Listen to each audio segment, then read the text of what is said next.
Iceland has a stunning landscape with glaciers galore, but it's more properly Fire Island. Lava, earthquakes, eruptions and volcanoes dominate life and world headlines.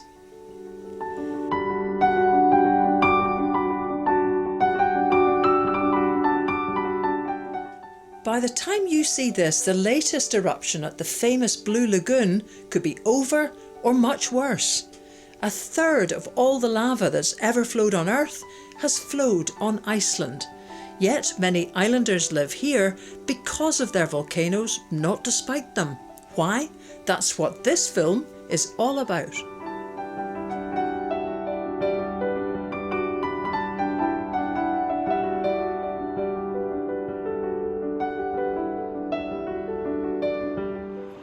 Well, this is quite a windy vista, but it is one heck of a vista. This is Hveragerði, a town surrounded by slowly shifting boiling hot springs. Who would call that home? Well, 3,000 people using that very super hot steam to heat homes, and glasshouses that produce strawberries in summer and tomatoes, cucumbers and bananas in the depths of winter.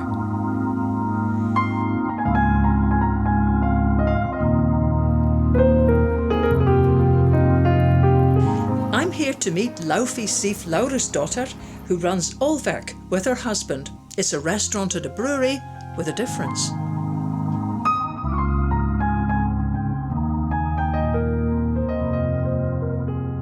Beer Festival is annually first weekend of October. It's about 300 people in an old, warm greenhouse here in town.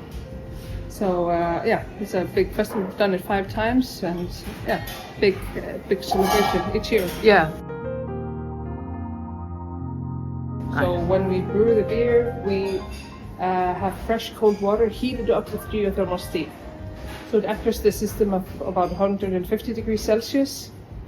And that's one of the main reasons why we chose this location for the brewery and the pizzeria, because we knew we were able to connect our system to the steam system of the town. So we have a pipeline from our brewery to the steam line that goes through towns and enters and is used in various companies here in the town.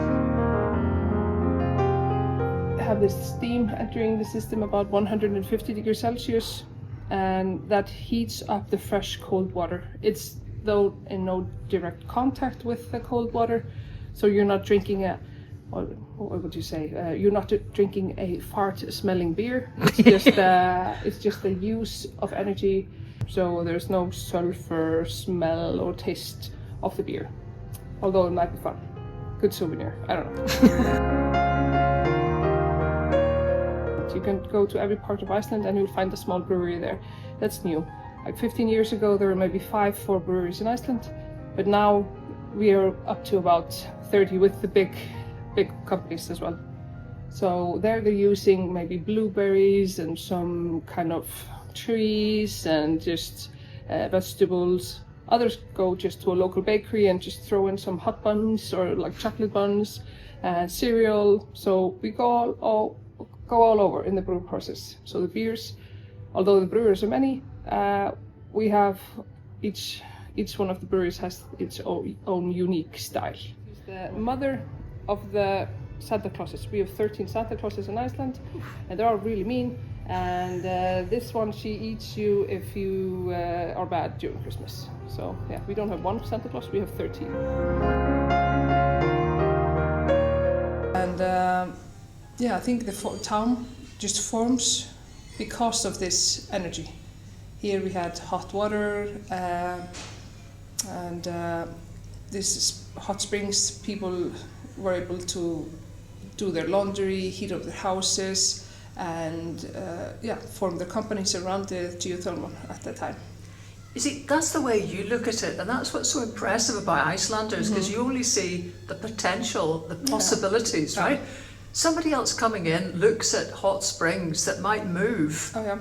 And so one day it's underneath your conservatory and you can have bananas at Christmas, but the next week it could actually be under your bed and you're potentially dead. Yeah, potentially that would be quite unlucky, but we just have this mentality, us here in Iceland, wherever we are at. We are here living with the danger of a geothermal area, earthquakes. I mean, the area we live below is an active volcano area. The last eruption was, I think, about 1,000 years ago. So that's, it's close to us in time. But other parts of the Iceland, people live despite avalanches and risks and all kinds. So I think we just have this mentality of everything just being fine, þetta reddast, and just being quite optimistic. Of course, though, we are not naive, and we are well aware of the danger, and we are kind of prepared for it.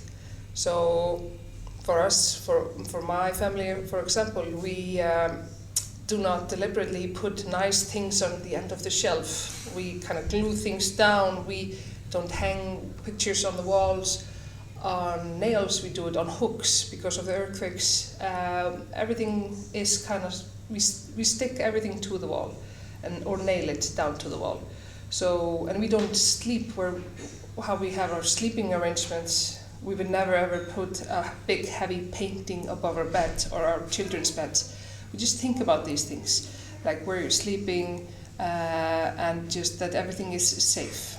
And also we have, I think most Icelandic people are aware of it, should be wise, or actually have it ready, like a survival kit.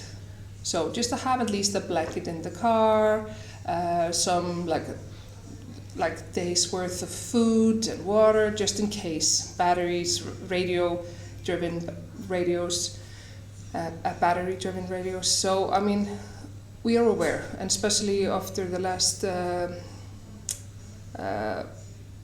volcano eruptions in Grindavik area, us who live in these areas, we are more aware that we should at least not look past it, that this could actually be us. We could be in this situation. So everyone in Iceland right now are thinking, okay, if I have to evacuate for some reason, what will I try to grab?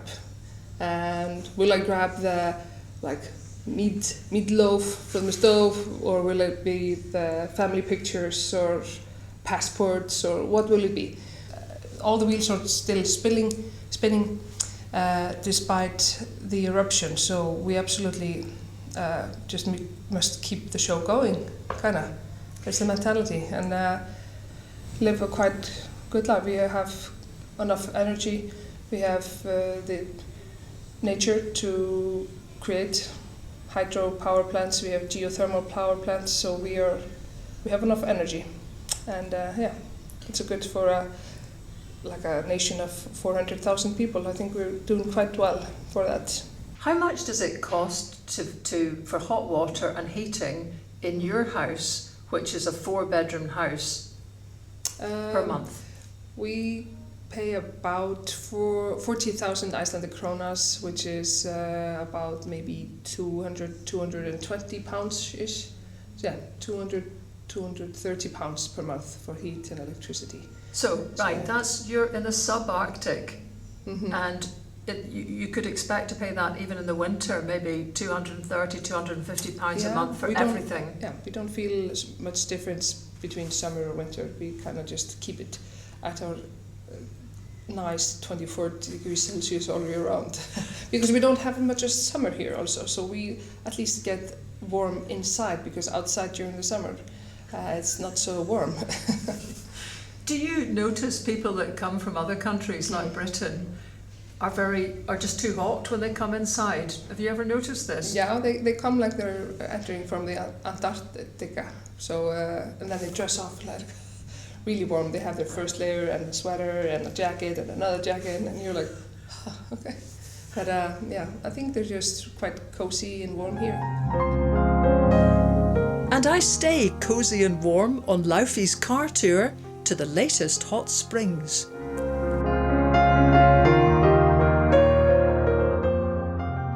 So in 2008, we had here a major earthquake that there were no there were a few injuries, but no casualties. Do you say that? Casualties?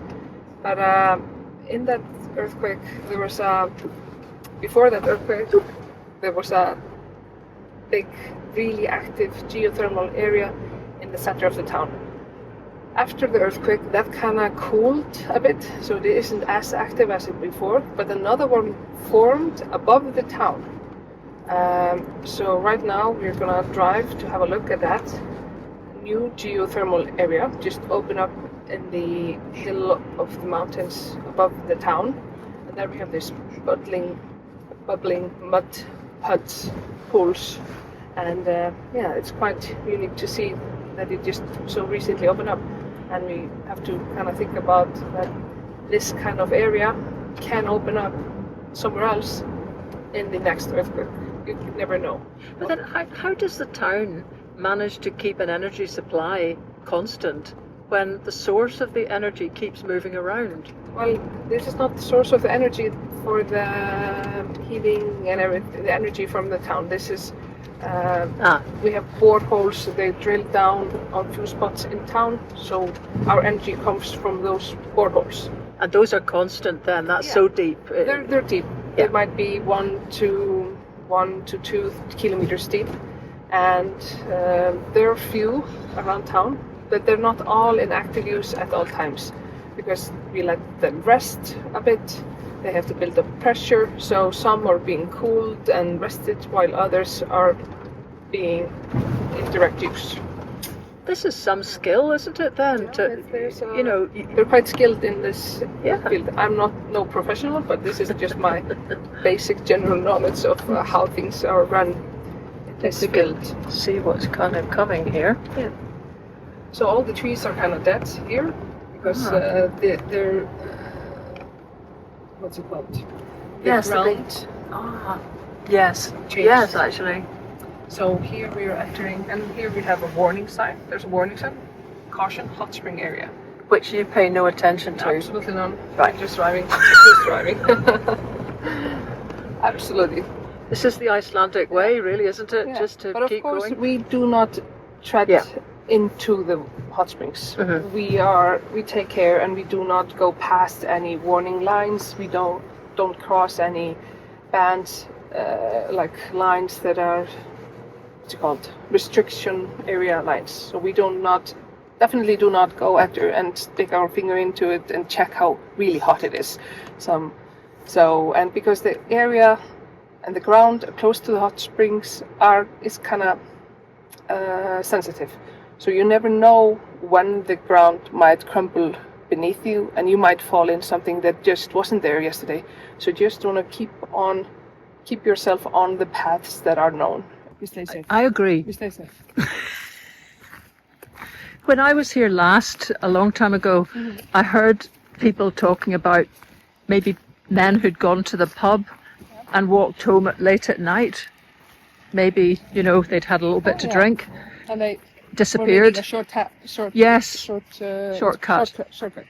Yeah, well, we had in the geothermal area in the center of the town back in old days, before it was marked and had lightings in it. We've had some incidents where people fell into the hot springs and died. It was long time ago, but it happened. Yeah. Then we also have some mythical creature in that area that's called the Hveragerði hot spring bird. No one has seen it. It's in the logo of our town, so it's a mythical creature, hot spring birds. You never know, but we kind of have this saying that there's a big earthquake happening every 10 years, but we are now 6 years past the last one, so we kind of anticipate it. And also earthquakes in one area of Iceland, they sometimes trigger earthquakes somewhere else, like here. So, but I think the science team of Iceland are very well trained and professional in saying and letting people know that there's some change in geothermal activity and earthquakes in the area. We don't fear it, we're just respectful of it and its existence, and our coexistence with it.